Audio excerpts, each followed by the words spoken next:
Hello મિત્રો, કેમ છો? મજામાં? તો આજે આપણે પાછા રીતો ઉઠી ગયા છીએ અને આજે છે મકર સંક્રાંતિ એટલે કે પહેલાં તો એ કે મારા તરફથી તમને અને તમારા પરિવારને મકર સંક્રાંતિની હાર્દિક શુભકામનાઓ. અને હવે આપણે કરવાનો છે નાસ્તો કરીને તૈયાર થઈને ડાયરેક્ટ આપણે ધાબા ઉપર તો ફાઇનલી મિત્રો નાહી ધોઈને આપણે થઈ ગયા છે તૈયાર અને હવે જરા ધાબા પર આટો મારીએ કારણ કે ઈદ ખાઈને પતંગ ચગાવવાની જોઈએ.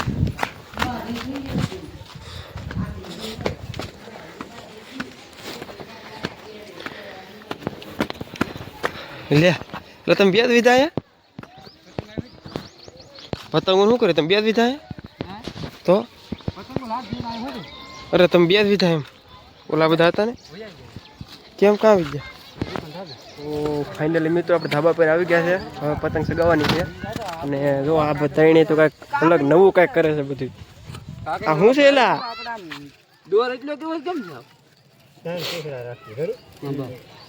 ભરતભાઈ, રવિભાઈ, જયદીપભાઈ અને ભાઈ નીતેશભાઈ. શું ખાધું જોઉં ખાલી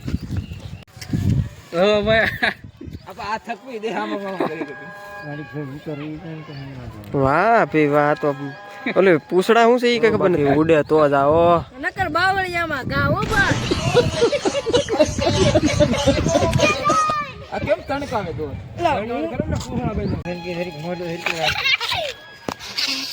ભાઈ પતંગ લો નજીક કરના ભરતભાઈ ને લ્યો. હાલો મિત્રો, તો ઘડીક ભરતભાઈ સગાવે છે હવે.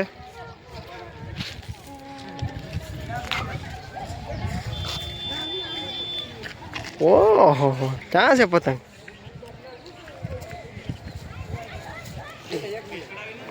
બહુ ઊંચી છે પતંગ.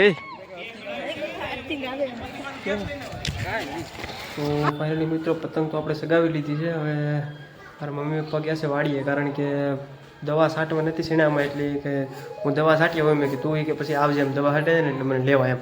એટલે મારા મમ્મી પપ્પા ગયા છે એટલે હવે એને લેવા જવાનું છે વાડીએ. તો વાડીએ જઈએ મમ્મી પપ્પાને લઈ આવું.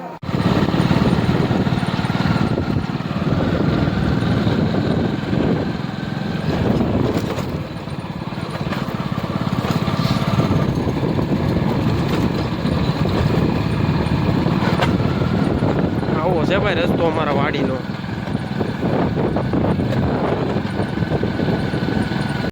તો ફાઇનલ મિત્રો વાડીએ તો આપણે પહોંચી ગયા છે. તો બસ અહીંયા આવ્યા તો દવા તો છટાઈ ગયેલી હતી. મારા પકડ દવા તો છાંટી દીધી.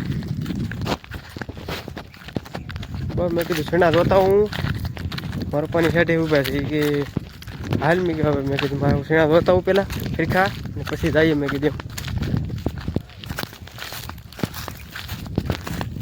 તો મિત્ર અત્યારે સનસેટ જો ખાલી અત્યારે જ બરોબર ન હોય, હજી થોડોક દી હાથમાં જાય ને પછી મસ્ત દેખાય. તો આ છે આપણા સીણા જો.